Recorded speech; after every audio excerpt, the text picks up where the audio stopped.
Hier soir, Calédonie Ensemble réunissait son conseil politique au Royal Terra à Nouméa. Les militants et le bureau devaient arrêter la position du mouvement sur son avenir au sein du gouvernement. Et c'est la motion de censure qui a été privilégiée, une démission collective étant jugée trop dangereuse politiquement pour le parti et pour le pays. Le reportage de Charlotte Mestre et de Cédric Michaud.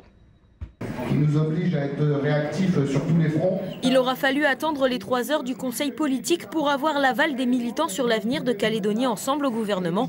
Sur proposition du bureau du parti, c'est la motion de censure qui a été choisie pour relancer l'exécutif local. Après l'échec des offres de discussion et d'alliance lancées par le mouvement il y a quelques semaines, 3 options étaient envisageables. Laisser le gouvernement en l'état, démissionner envers et contre tous, ou laisser la décision au Congrès. Les 2 premières ont été jugées trop dangereuses pour la Calédonie et pour le parti. Si on ne veut pas discuter avant la démission, on peut aussi continuer de refuser à discuter après la démission. Donc il n'y a qu'un moyen d'en sortir, c'est de poser très officiellement la question devant la représentation du pays au Congrès. L'intérêt de la motion de censure, c'est que si elle est votée, c'est que la majorité absolue des membres du Congrès, indépendantistes et non indépendantistes, l'a votée. Ce qui constituerait un fait politique dont tout le monde serait obligé de tenir compte. Congrès de l'Union calédonienne et du Rassemblement UMP, visite du ministre de l'Outre-mer, comité des signataires.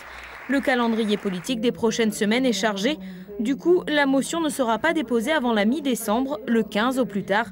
Un délai qui pourrait permettre à Calédonie Ensemble de relancer les discussions, mais aussi de profiter des tensions qui règnent actuellement au sein du Rassemblement et de l'UC.